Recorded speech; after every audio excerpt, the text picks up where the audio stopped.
This is Scott Holden, Communications 1010 Persuasive Speech, and these are my audience members, Heather, Julie, and Chris.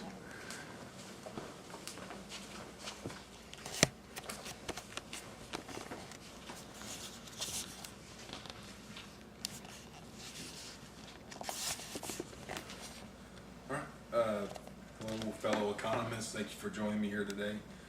My goal today is to persuade you that a national consumption tax is not only fair, better for our economy, but is more transparent than our current national income tax. What if I told you that there was a way that no one would have to ever pay income taxes again? You'd probably be pretty interested.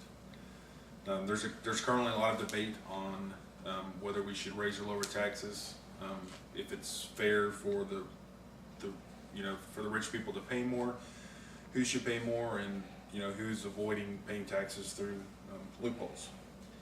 So what I'm going to prove to you is that a consumption tax is not only fair in that everybody will pay their portion of taxes, but that it's better for our economy, and that through the simpleness of it, it negates the need for the IRS. So let's start with what a national consumption tax is.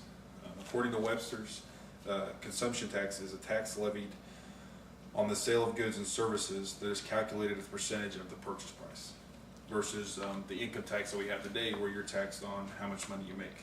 The key difference is you're taxed on how much you spend, not on how much you make. Everyone would be taxed the same flat 23%. This is fair because wealthy people spend more money, therefore they would pay more taxes.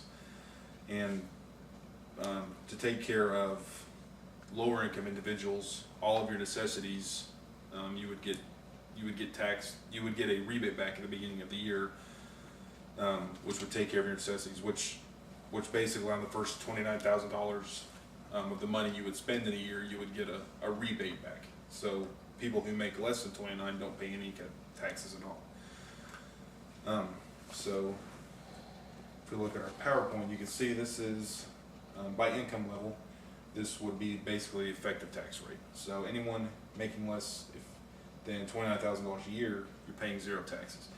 If you don't make any money, you basically get taxes back. And as you make more money, the effective tax rate, it levels out. So when you're making $1 million a year, actually, we're up to the 23% that we're talking about. So what this does is it leads to an overall increase in disposable income. And you can see here the estimates are that in the first year alone, it would be a 2% increase in disposable income for everybody.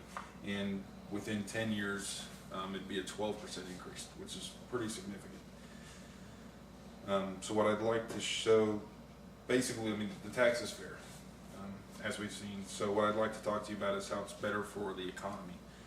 The amount of tax revenue generated with the consumption tax would actually be more than what's generated now, 14% more in fact, which it comes out to about $358 billion a year over what the government gets today in tax revenue through the income tax. Because only spending is taxed, if you save or invest, you're not taxed on that money. So that encourages businesses to invest and save more.